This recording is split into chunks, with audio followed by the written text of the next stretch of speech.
téléspectateurs, téléspectatrices, bonsoir. Merci pour le choix de BF1. C'est un plaisir de vous retrouver comme chaque mardi soir pour votre émission Vivre ensemble. Vous le savez déjà, tous les mardis, 21h, c'est le direct. Vous avez la rediffusion de l'émission tous les jeudis à partir de 22h. Merci à vous qui êtes connectés sur la page Facebook. Grand merci à toute la diaspora. Merci pour votre fidélité, ça fait toujours plaisir. Alors, chers téléspectateurs, dans la vie, nous avons des priorités différentes. Certains veulent être plus riches, c'est-à-dire qu'ils sont riches, mais ils veulent être plus riches tout simplement. D'autres veulent être plus connus. Certains aussi veulent tout simplement manger à leur faim au quotidien, s'habiller normalement. Il y a certains, leur rêve, c'est l'Eldorado. Je suis là dans mon pays, ça ne va pas, il faut que je voyage. Comme on le dit couramment, il faut que je parte à Bengué. Et quand on parle de Bengué, ça peut être l'Europe, l'Amérique, l'Asie et tout. Il y a aussi certains qui veulent tout simplement une vie de famille stable. La vie de famille stable, c'est avoir une bonne épouse, des enfants, de l'argent pour prendre soin de la famille, et voilà.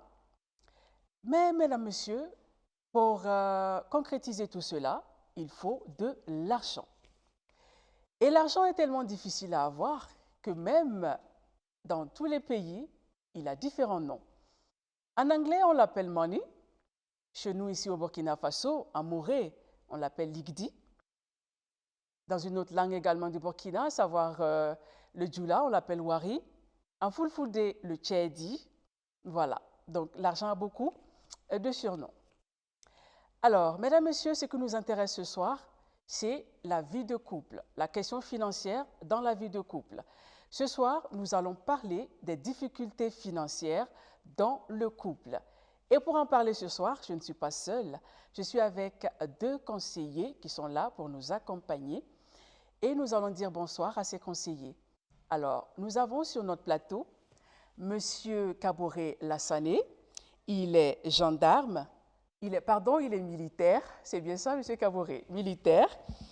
Il est aussi GRH, écrivain et gestionnaire des conflits conjugaux. Monsieur Kaboré, bonsoir. Bonsoir, Madame Consacrée. Merci d'être là avec nous. Toujours le plaisir d'être là. Plaisir partagé. Et ce soir, notre belle tata, Madame Sinka Karidia, elle est psychologue, conseillère conjugale. Tata Sinka, bonsoir. Bonsoir et merci pour l'invitation. Toujours un plaisir d'être avec vous. Toujours un plaisir. D'accord.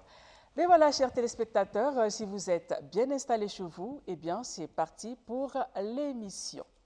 Alors, chers conseillers, ce soir, le thème, c'est les difficultés financières dans le couple. Nous allons partir pour l'état des lieux et pour ce faire, nous allons donner la parole à M. Kaboré. Merci, Madame Consacrée, pour m'avoir donné la parole. Et en attendant de revenir sur l'état des lieux, comme toujours, je rends hommage à mes camarades qui sont tombés pour la paix de ce pays. Et ceux qui sont actuellement au front, qui battent jour et nuit pour qu'on puisse être à Ouagadougou, en train de pouvoir faire cette émission. Et du courage aux vieux orphelins qui sont dans des difficultés. Donc, bon, pour revenir à votre question pour l'état des lieux, c'est vrai que c'est pas simple, comme vous l'avez su introduire, par rapport à l'argent, l'état financier du couple. On remarque qu'aujourd'hui, c'est en Afrique, particulièrement au Burkina Faso, le fonctionnaire est la personne la plus nantie dans la famille. Et dans ce cas de figure, c'est un peu difficile parce qu'il y a beaucoup de charges financières qui est sur l'épaule de ce fonctionnaire. Donc, souvent, le couple en paye le prix. Donc, pour en dire aussi, ajouter, il y a la dépendance financière aussi de l'épouse aussi, qui est sur l'époux vis-à-vis de son époux, qui cause encore aussi certaines difficultés dans la gestion financière dans le couple. Donc, partant de là aussi, plus loin, on verra qu'il y a certains couples aussi qui vivent aussi au-delà de leurs revenus. Donc, qui ils donnent encore l'occasion à ces difficultés financières de s'installer dans leur vie de couple. Donc ce sont ces difficultés-là qu'on remarque encore de plus souvent. Voilà, je pense que Maman 5 ans pourra peut-être compléter. D'accord. Voilà. Merci, M. Kabouré. Alors, Madame Sinka, état des lieux. Merci. Il faut dire que on va peut-être situer déjà le contexte. Le contexte de la recherche de l'argent apparemment s'oppose au contexte de la recherche de l'harmonie et de la paix, qui ne dépendent pas de valeurs financières ni matérielles. Ces valeurs-là sont purement personnelles et individuelles. Ce sont des questions liées à notre éducation et des questions liées à, peut-être, plus tard on analysera l'éducation financière des uns et des autres face aux situations de la vie quotidienne.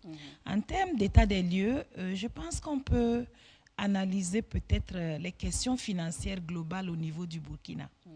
Nous avons remarqué qu'il y a un fort taux de personnes qui sont dans les domaines, je peux dire, informels ou pseudo-formels, qui sont beaucoup plus riches dans leur manière, en tout cas, de conduire leurs activités financières et qui arrivent effectivement à gérer de multiples familles et des fois même des familles polygames. En ce qui concerne la cible des personnes qui sont dans l'administration publique, c'est-à-dire les fonctionnaires, ils sont moins nombreux et aussi ils ont une régularité d'entrée d'argent. Pour beaucoup, le couple est soit tous les deux en travail ou alors tous les deux, il y a un qui décide de travailler pour apporter l'argent, mais comme ce n'est pas l'argent seulement qui est utile, il y a la dame qui va peut-être rester à la maison pour s'occuper de l'éducation et de la gestion financière de cet argent pour qu'effectivement, il n'y ait pas de gaspillage. Donc, dans l'état des lieux, il y a ces différents types de situations financières dans notre pays. Et bien sûr, il y a les personnes qui travaillent, ils ne sont pas très nombreux, dans les ONG de développement et dans les structures, je peux dire, partenaires du Burkina, où les paramètres sont analysés, je pense, en lien avec les lois universelles de l'économie et des finances. Donc, qui ont beaucoup plus d'argent, mais qui sont peu nombreux, et des fois qui se retrouvent à faire du social, même si dans leur corps de métier, souvent, les ONG de développement sont en même temps dans le social pour aider aux plus vulnérables à se retrouver sur les questions basiques, c'est-à-dire les questions alimentaires, le minimum de logement et le minimum de conditions de vie viables, en lien avec, bien sûr, les droits humains. Donc, voilà un peu, à mon avis, l'état des lieux qu'on pourrait dresser sur notre cartographie humaine en termes financiers au niveau du Burkina. D'accord, c'est bien noté. Alors, vu que nous sommes en train de parler des difficultés financières dans le couple, est-ce qu'il y a un rapprochement de ce thème-là avec le code de la famille?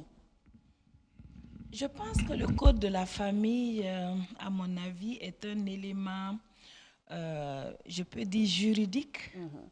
Parce que quand vous vivez et que vous devez gérer des ressources humaines, vous avez le devoir de trouver des mesures communes, c'est-à-dire des règles et des normes qui permettent à chacun de pouvoir exercer donc la vie de famille dans le contenu, dans les contours de la loi, pour être vraiment en état d'équilibre. Maintenant, quand on regarde ce contenu du texte de droit qu'est le Code des personnes et de la famille, je pense que c'est un idéal que maintenant les autres doivent travailler à la sensibilisation pour son effectivité dans l'application. Donc, il y a un travail à faire avec les différentes mairies, les conseillers.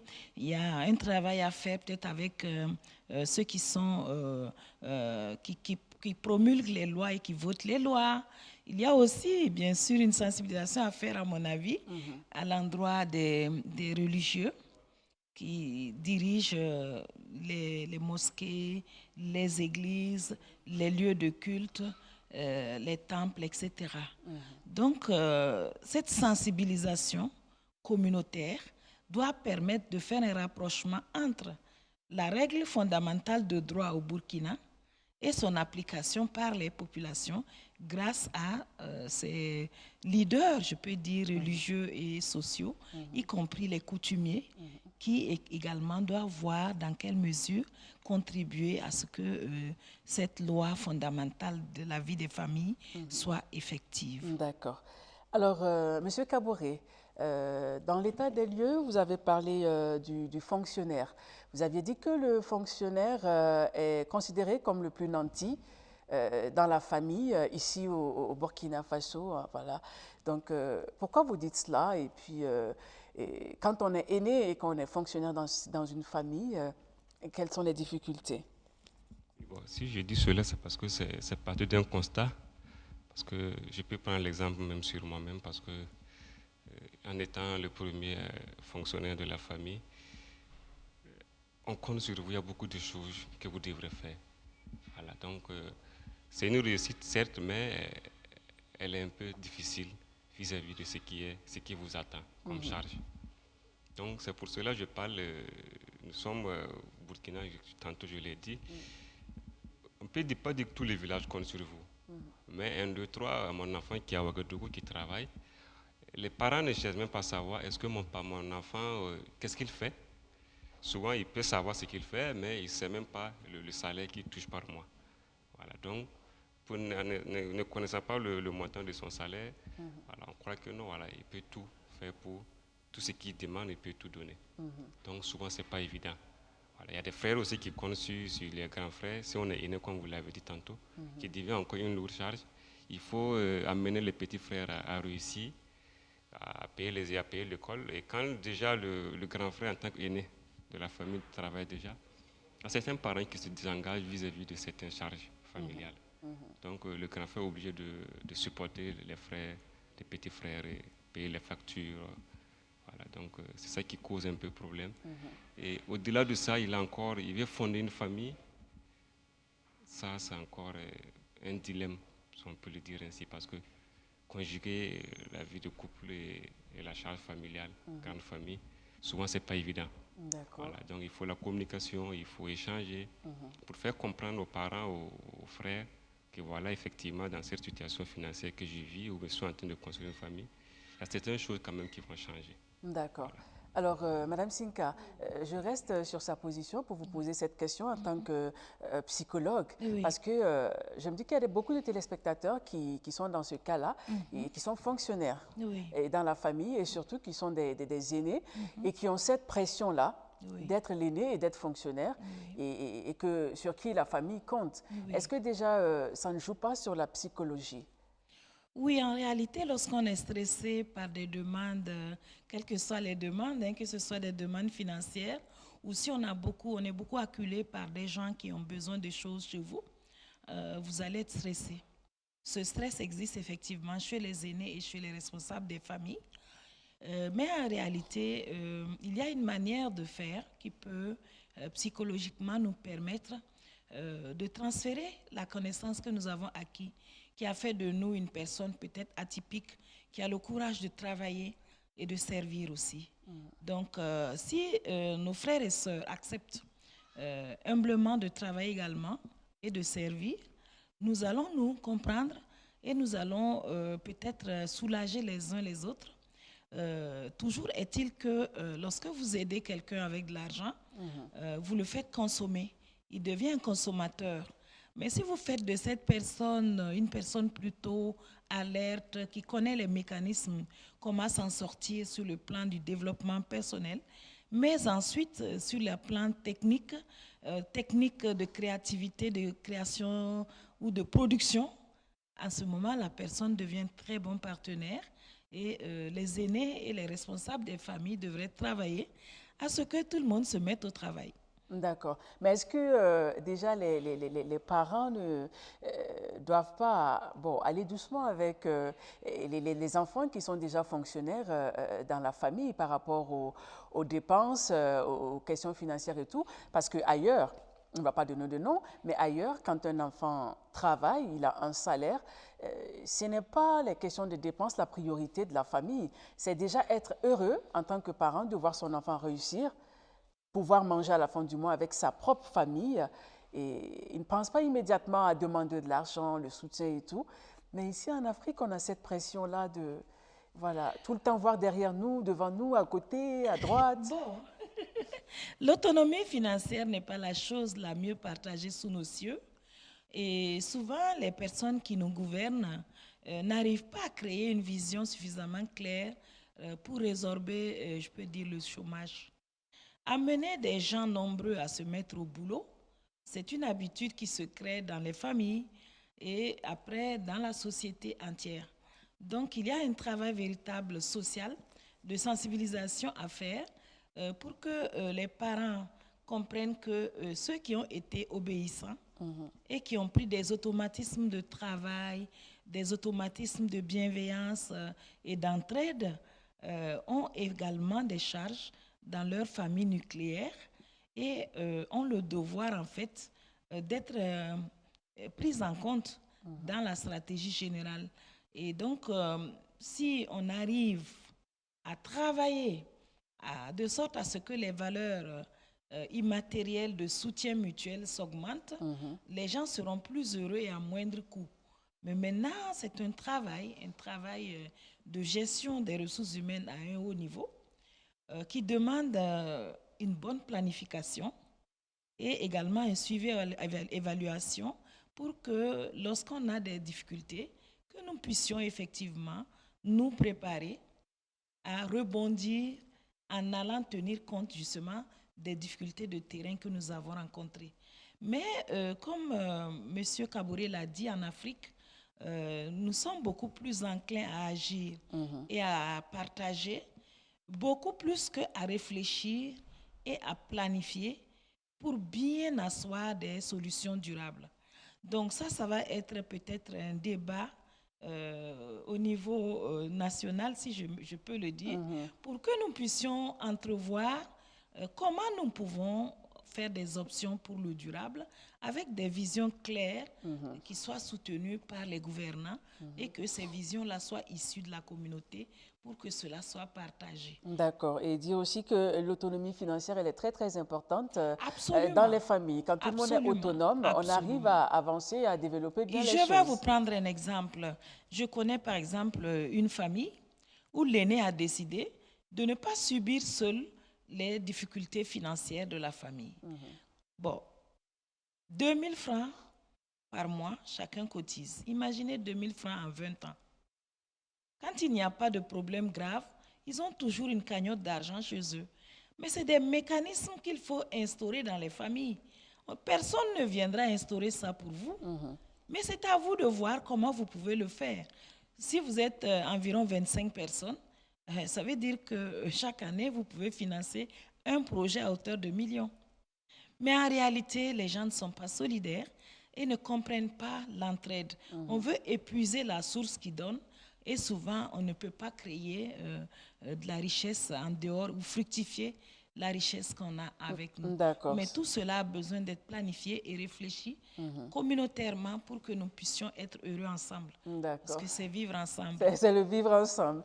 Mais voilà. Alors, Monsieur Kaboré, vous avez également parlé de ces personnes-là qui vivent au-dessus de leurs moyens dans la vie de couple. C'est-à-dire que moi, j'ai un salaire de 200 000, mais ce que je dépense par mois, ça peut atteindre 400 000. Voilà, on n'arrive pas à économiser et tout. Alors, expliquez-nous un peu. Si je dis cela, c'est parce que je reviens un peu sur Maman Senka qui parlait de comment régénérer les finances dans la famille. Quand on est frère, on est aîné, il faut amener, comme elle a pris l'exemple de la cotisation familiale de 2 000 par mois, que les gens trouvent insignifiant, mais à long terme, comme elle a dit, ça peut donner un fruit ou faire un projet. Je prends l'exemple de la famille. Moi qui étant le premier fonctionnaire de la famille, j'ai amené les petits frères à sortir de ce qu'ils voyaient. Parce que tout enfant, tout élève rêve d'être haut fonctionnaire, expert en quelque chose. Mais en Afrique, souvent, les rêves sont un peu écoutés vis-à-vis des réalités de la famille. Donc, à un moment donné, ils m'ont dit non, mon grand frère, je vais continuer l'école. J'ai dit oui, moi je voulais continuer l'école, mais avec ce que nous vivons déjà, il faut quand même que vous faites les concours pour quand même qu'on s'aide. Mais ce n'était pas facile. Mais au fur et à mesure, on a commencé à se conseiller, à communiquer, à dialoguer. Il y a eu des moments où j'ai pris des positions pour les amener à être indépendants. Et aujourd'hui, ça marchait. Donc, si chacun de nous, dans sa famille, arrivait à envoyer les petits frères à un niveau, d'avoir un travail, ce n'est pas forcément la fonction publique. Voilà, il y a beaucoup de choses à faire. Comme maman a dit, il y a le secteur informel, qui est un secteur porteur. Donc, voilà. Pour revenir à votre question, pour le constat de vivre au-delà des moyens, aujourd'hui, nous sommes dans cette tendance, la tendance de l'apparence. Voilà, j'ai 200 000 francs, je fais comprendre aux gens que non, j'ai plus de 200 000 francs par rapport à ma manière de vivre. Et les dépenses, comme vous l'avez parlé tantôt, tout ça c'est quoi? C'est parce que à quelque part, les gens ne savent pas ce qu'ils veulent, en quelque sorte. Parce qu'on vit pour le couple, on ne vit pas pour une personne. On ne vit pas pour qu'on me voit dans un véhicule. Pourtant, je n'ai pas de l'essence à chaque fin du mois pour mettre. Vous avez un salaire de 200 000 francs, comme vous l'avez dit tantôt. Vous êtes dans un endroit, votre lieu de service après peut-être 15 à 20 km de chez vous. Vous ne pouvez pas rouler un véhicule 30 jours sur 30. Ce n'est pas possible. En voulant le faire, vous allez faire des crédits. Pourquoi ne pas avoir une moto ou bien une moto et un véhicule? Le jour que j'ai de l'essence, je mets dans mon véhicule, je n'ai pas de l'essence, je roule la moto. Mais aujourd'hui, nous ne sommes pas dans cette dynamique-là, la dynamique de l'apparence. Ça c'est un. De deux, imaginons quelqu'un qui peut-être qui a eu de l'argent, qui a fait une mission, ou bien peut-être qui a eu de la chance d'avoir de l'argent. Il va peut-être payer un frigo pour mettre dans sa maison, pour dire non, je peux vivre à l'aise et pour boire de l'eau fraîche. Ce frigo qu'il a payé, ça lui rapporte quoi? Absolument rien. Juste seulement boire son eau fraîche. Ça ne rapporte pas de l'argent. Pourtant, à la fin du mois, cette facture, ce frigo va amener l'augmentation de cette facture. Et une charge de plus concrète, sans se rendre compte. Donc souvent, ce sont ces petites choses comme ça que le fonctionnaire moyen n'arrive pas à voir. Et après, se rend compte que non, la charge des dépenses quand même à un certain niveau qu'on ne peut pas supporter. Voilà. Donc, c'est ce qu'on constate par rapport à cette vie au-delà de ces moyens, en fait. D'accord. Madame Singa, qu'est-ce que vous avez à dire sur ça par rapport à l'apparence? On veut tout le temps paraître. Le m'as-tu vu? Bon, c'est une attitude psychologique, en fait, liée peut-être à des manques qu'on a vécus dans l'enfance. Donc, qui a créé, je peux dire, un contre-pied de vouloir être dans cette situation d'apparence et de bien-être apparent. Mais en réalité, le développement humain durable commence par l'humain, qui est déjà bien formé et surtout qui comprend pourquoi c'est important de faire le développement personnel. Comprendre en fait le côté psychique de sa personne qui va sur les équilibres basiques de sa personne, donc manger des choses saines, aimer ce qui est utile pour le durable, et puis réfléchir pour planifier, et aussi, si possible, prier, parce que c'est apaisant pour l'âme divine qui est en nous.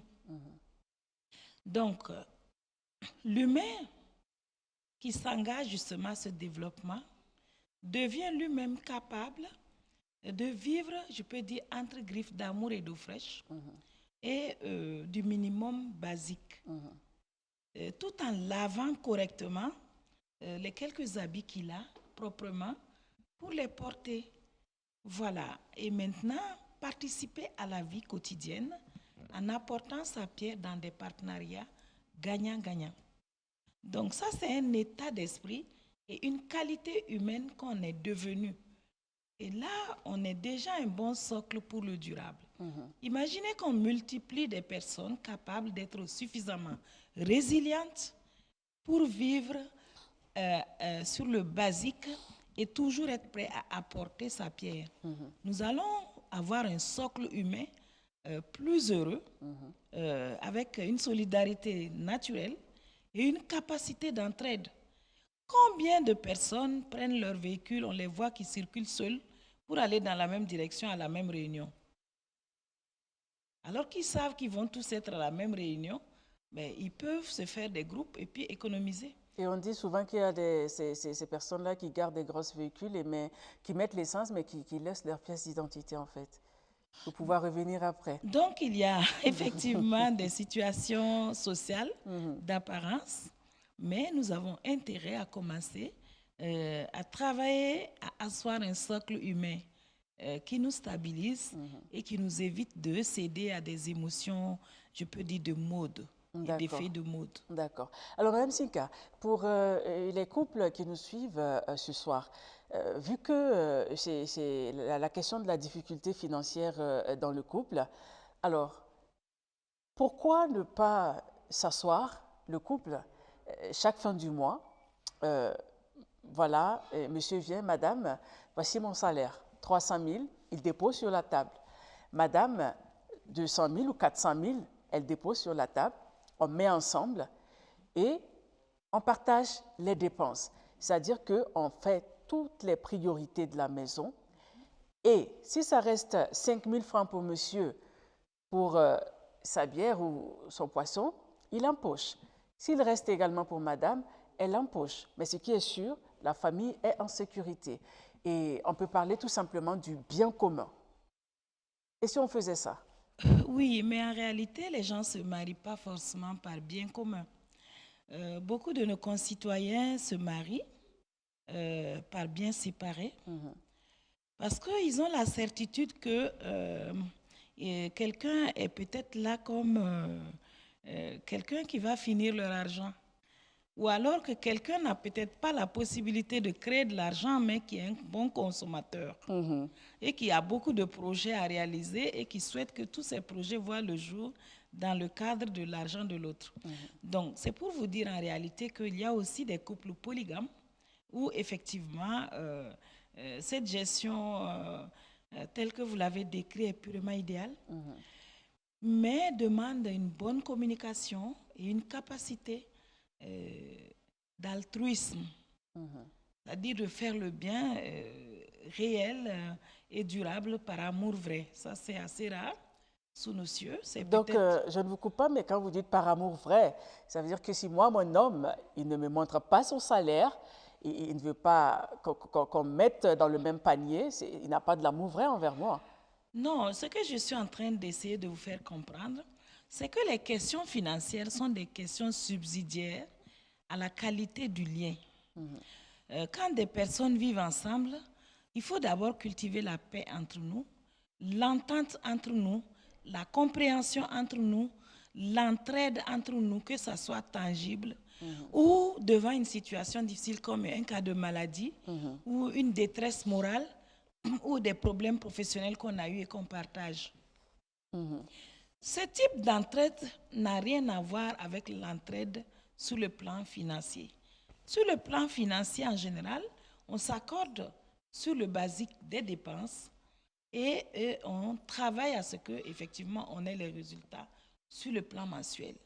Mais maintenant, si votre homme vous cache son gain et que vous aussi peut-être vous cachez votre gain financier à votre homme, ça veut dire qu'il y a en fait des possibilités de se faire, je peux dire, arracher son argent en couple. Donc c'est ça qui crée en fait cette situation de manque de confiance. Mais maintenant, quand on n'a pas confiance en quelqu'un, on ne peut pas lui ouvrir son cœur et dire « moi je gagne tant ».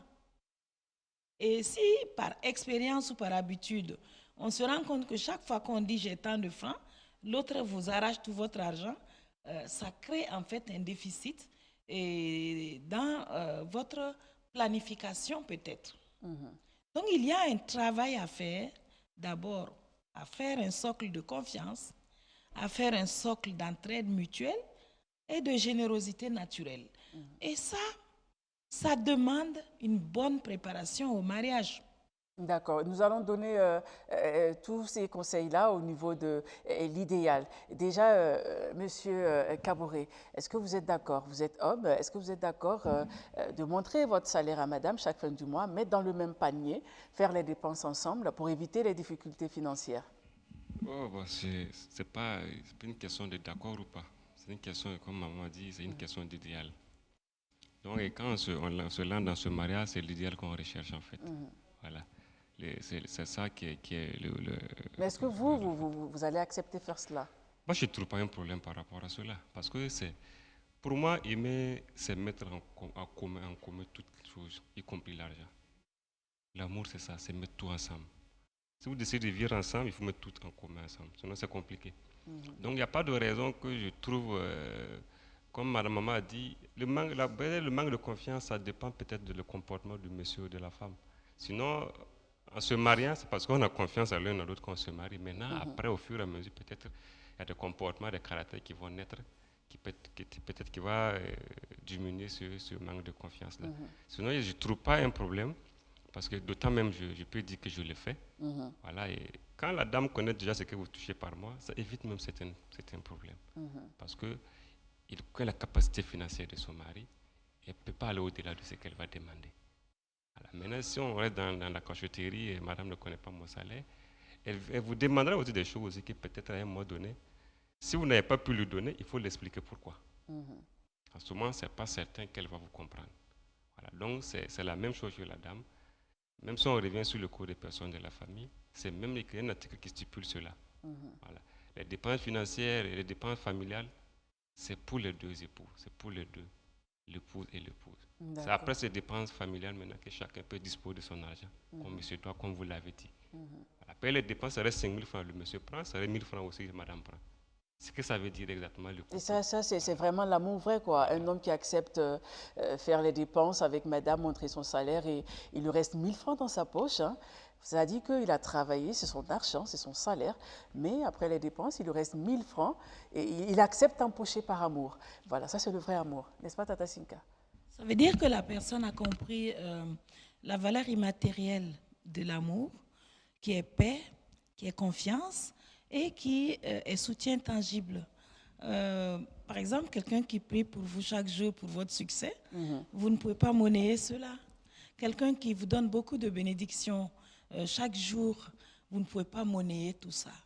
Il y a des valeurs immatérielles qui forment le socle en fait des relations interpersonnelles et qui fait que les uns et les autres pensent les uns aux autres et se soutiennent mutuellement. Et là, c'est tout à fait normal que ce type d'amour idéal puisse être cultivé sous nos cieux, puisqu'il y a beaucoup de difficultés sur le plan financier et matériel actuellement au Burkina. Il y a de bonnes raisons de serrer donc les coudes, de s'entraider et d'asseoir les bases d'une collaboration durable. Quand les jours seront meilleurs, ben, ça sera déjà une base acquise pour des jours plus heureux, avec des possibilités plus grandes. Et si on écrit les priorités en général, on sait qu'à telle étape, on pourrait passer à une bonne priorité. D'accord. Madame Sika, vous parlez d'entraide voilà, dans le couple, c'est très important. Alors, j'aimerais poser cette question. Dans la vie de couple, concernant la question financière, la femme, elle doit contribuer à hauteur de combien par mois? Est-ce que ça doit être à égalité, 50-50, 50-50? Je pense que ce que la femme donne ne peut pas être monnayable. La femme, c'est un être qui choisit délibérément de quitter ses parents et de rejoindre quelqu'un d'autre, qui crée une famille avec cette personne. Et cette personne est chef de famille. Donc, si elle ne fait pas l'effort de pouvoir s'adapter à cette vie avec ce monsieur, déjà de manière immatérielle, elle aura échoué. Si elle ne fait pas l'effort de pouvoir se calmer, parce que la psychologie de la femme est un peu plus complexe, elle a besoin d'une grande paix intérieure pour pouvoir enfanter. Parce que les femmes qui ont beaucoup d'émotions négatives fortes n'arrivent pas à enfanter, pas parce qu'elles ne veulent pas, mais l'œuf a du mal à rester collé sur la paroi de l'utérus, simplement parce que le sang bouge et l'œuf n'étant pas déjà bien accroché avant les 21 jours, l'œuf va couler. Mais ça, c'est de la science, c'est connu et tout le monde le sait. Garder une femme en paix, ce n'est pas évident. Et que la femme puisse se dire « je suis chez moi », c'est assez rare. On a toujours entendu que tu n'es pas chez toi, tu es chez moi, tu fais ce que je veux. Donc, il y a une dominance masculine des fois qui ne permet pas à la femme d'éclore totalement aussi pleinement aux côtés de l'homme. Donc, elle peut apporter cet argent peut-être pour se mettre en confiance et peut-être qu'elle peut mieux être acceptée dans ce milieu avec peut-être un apport financier. Toujours est-il que la valeur immatérielle d'une femme dans une maison ne peut pas être évaluée avec de l'argent. C'est vrai, ça ne peut pas être évalué.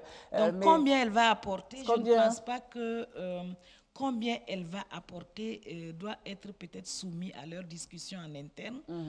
Ma chérie, combien tu peux apporter pour que nous puissions nous entraider et que ça ne soit pas très pesant sur toi? Mais on a dit que c'est l'homme qui est le chef de famille, c'est l'homme qui porte la culotte, c'est l'homme qui prend soin. Alors, est-ce qu'on a besoin du salaire de madame? On doit tout gérer. Oui, ça c'est un beau rêve, mais ce n'est pas actuel. Ce n'est pas actuel. De nos jours, les femmes contribuent beaucoup et même très discrètement à l'équilibre des familles. Et quoi qu'il en soit, même si c'est chaud, elle va toujours trouver le moyen de faire de la bouillie pour que nous puissions quand même nous sentir dans une famille et avoir au moins un repas par jour.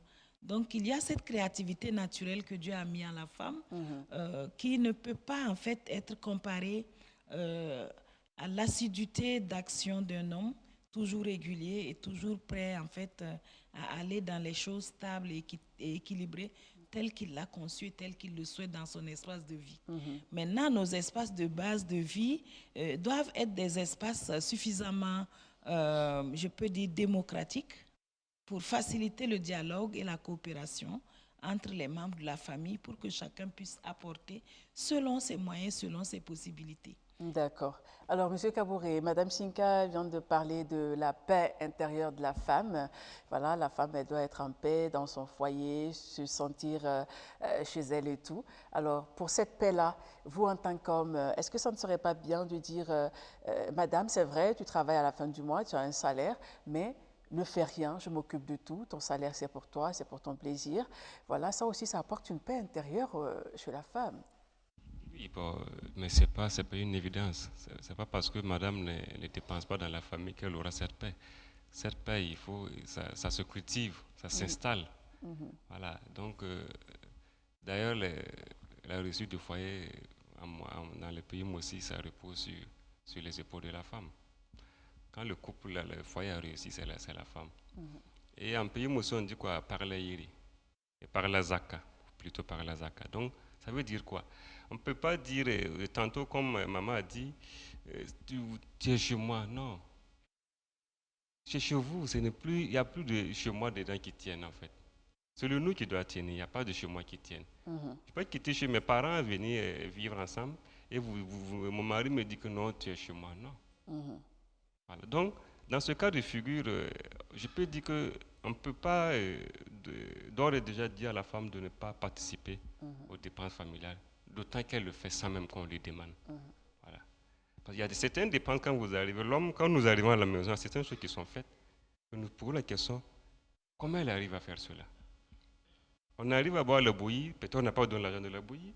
Elle arrive à créer des mets qu'on n'a même pas demandé. On ne se pose pas cette question, elle gagne l'argent où? Même les travaux ménagers, c'est des choses qu'on ne peut pas payer. Si on prend une bonne logique qui va faire ces travaux ménagers, il faut les payer par mois. Et la dame le fait sans problème.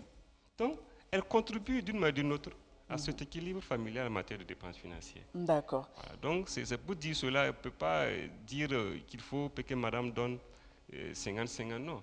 La dépense familiale, souvent, moi je parle de l'équité en fait, ou de l'équilibre. Voilà. L'équité, ça serait encore mieux parce que chacun contribue à hauteur de ce qu'il a par la fin du mois. Je pense que c'est l'idéal pour moi comme ça. D'accord. C'est vrai, c'est toujours un plaisir d'aider son partenaire dans les dépenses de la famille afin que tout soit équilibré et que tout marche. Alors, il faut noter aussi que c'est vrai, c'est très rare, mais il y a toujours des hommes qui refusent que la femme participe aux dépenses de la famille. Tout ce qui est loyer, tout ce qui est popote, santé des enfants, vraiment tout quoi. Parce que il se dit homme de la famille et par rapport à sa dignité, il doit tout prendre en charge. La femme ne doit pas contribuer.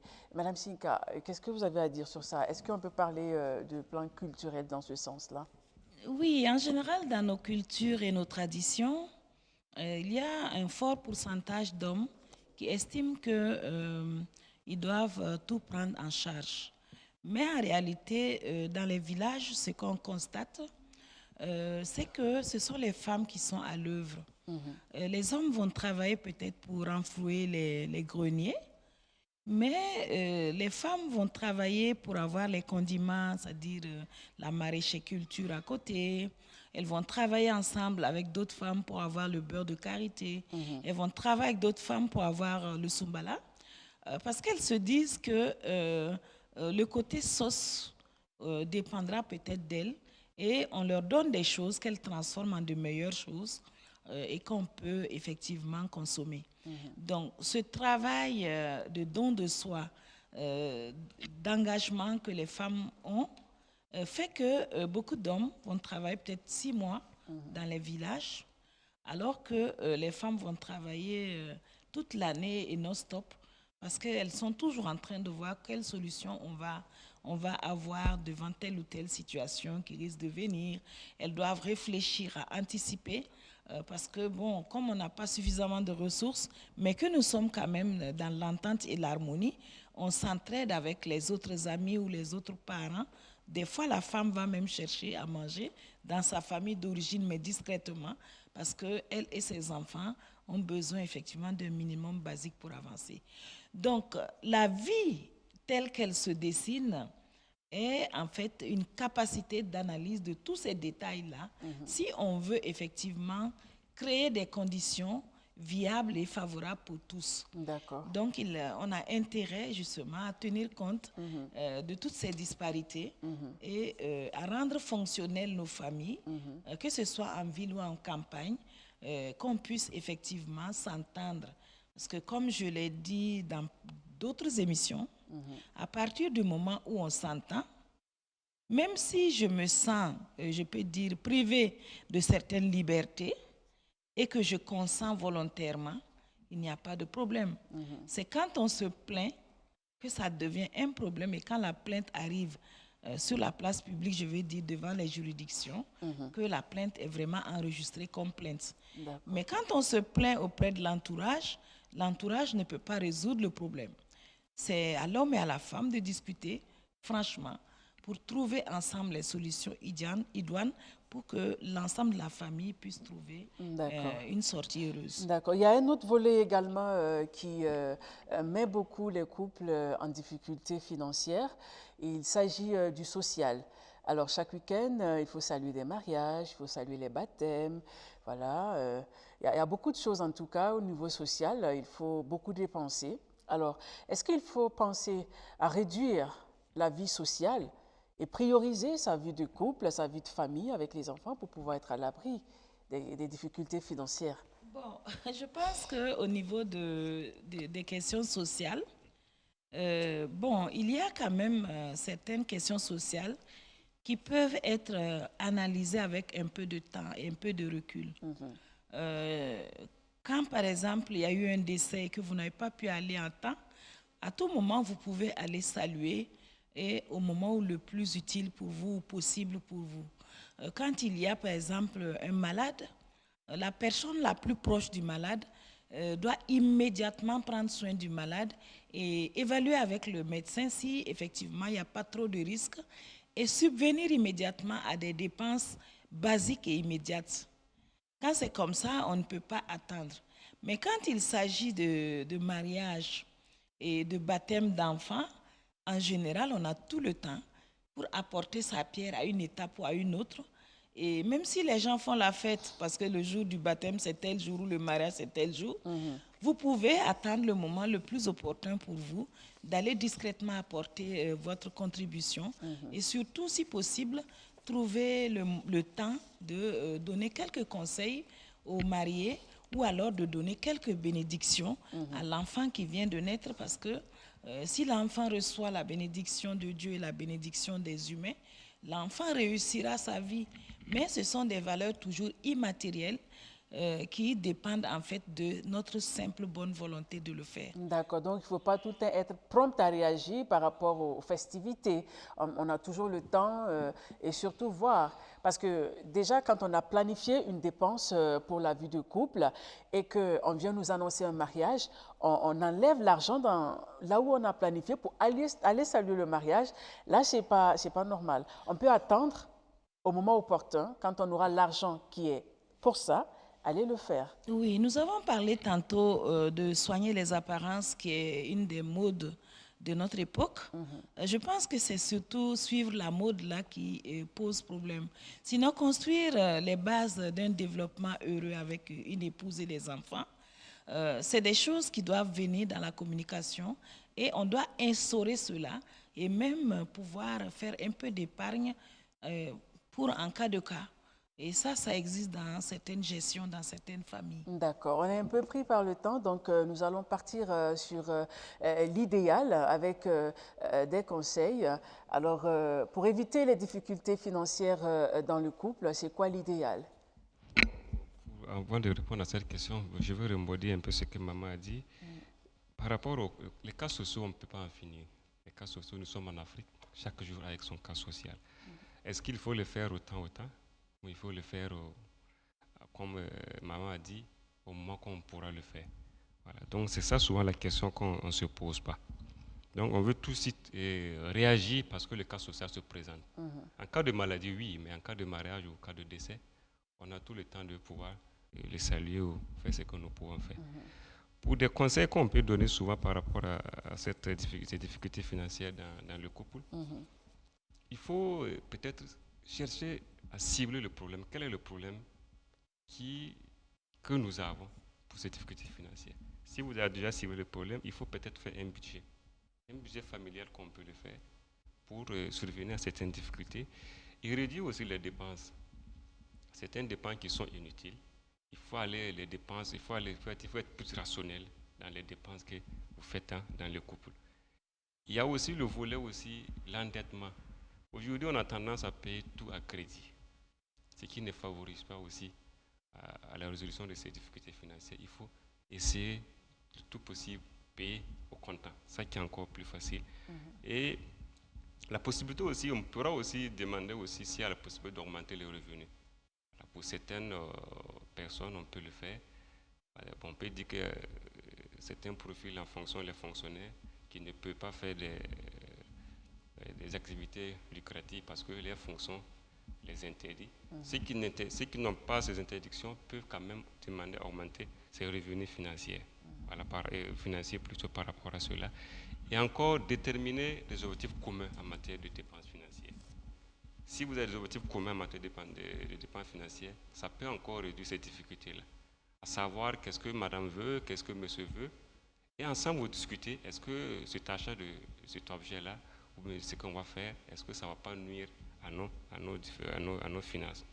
Voilà, donc, c'est comme je l'ai dit tantôt, et trouver peut-être une stratégie de dépense. D'accord. À quel moment il faut dépenser, à quel moment il faut attendre. Trouver le temps opportun pour faire ces dépenses-là, ça pourra encore réduire ces difficultés. D'accord. Tata Shinka, les solutions et conseils par rapport à la difficulté financière. Merci. Je pense que la première des réactions face à une difficulté financière, c'est de garder son calme et stabiliser ses émotions. Pas de panique. Pas de panique et puis réfléchir. Réfléchir, lorsqu'on réfléchit seul, on a de belles idées. Mais lorsqu'on réfléchit en groupe, brainstorming, on trouve beaucoup plus de belles idées. Ensuite, il faut planifier. Planifier et faire une répartition claire des tâches. Qui fait quoi dans cette affaire? Parce que si on ne dit pas qui fait quoi, au résultat, on ne pourra pas savoir comment bien évaluer. Et ensuite, il est très intéressant aussi de pouvoir générer en fait des ressources supplémentaires lorsqu'on a des prestations, par exemple, intellectuelles ou des prestations, je peux dire, alimentaires. quand on vend de la nourriture, par exemple, ce sont des choses qui peuvent être des suppléments agréables, mais qui ne sont pas forcément prévisibles. Donc, développer de bonnes initiatives qui puissent s'harmoniser avec notre nature profonde et ce que nous faisons. Maintenant, dans la mise en œuvre de cette stratégie idéale, il faut prévoir l'imprévu et s'attendre à l'inattendu. Et là, lorsqu'on prévoit l'imprévu, qu'on s'attend à l'inattendu, il faut avoir de l'épargne. L'épargne permet tout le temps de rebondir sur quelque chose qui existe et qui permet en fait d'être une solution durable dans le couple. Et dans la préparation au mariage, justement, ces solutions sont déjà envisagées et il arrive que nous puissions les dérouler devant les jeunes qui veulent se marier pour leur permettre d'avoir des prévisions en la matière et qui sont quand même notre propre réflexion de souveraineté et qui ne pourrait pas être partagée en tout cas sur le plateau. Il est toujours intéressant en tout cas de bien se préparer au mariage et d'analyser tous les enjeux techniques et surtout les enjeux financiers avant de s'engager. Comme ça, on sait déjà que la route est bien balisée et on avance sereinement. D'accord. Donc, c'est ce que je peux dire en termes d'idéal qu'on pourrait créer. D'accord. Mot de fin en 2 secondes. Mot de fin, je m'en vais citer Charles Baudelaire, le poète, qui disait « Il est malheureusement bien que, sans le loisir et l'argent, l'amour ne peut être qu'une orgie de routurier ou l'accomplissement d'un devoir conjugal. » Donc, pour dire le mot de fin, j'invite toute épouse, tout couple plutôt, ou en particulier les veuves et les femmes des militaires, de savoir qu'il faut comprendre que ce que les maris font est un peu délicat. Parce que actuellement, c'est un peu difficile parce qu'il y a des femmes des militaires qui se plaignent réellement de ces difficultés financières qui n'en manquent pas. Je veux les rassurer de faire confiance à leur mari et de les supporter. Toute chose a une fin. Voilà, parce que quand on n'est pas à la maison, souvent c'est difficile. Voilà, des fois, le monsieur n'est pas là. Chaque jour, il faut faire des appels, il faut faire des messages. Donc, c'est un peu difficile. Parce que quand on est sur le terrain, c'est difficile de gérer encore ces dépenses financières. On a l'absence.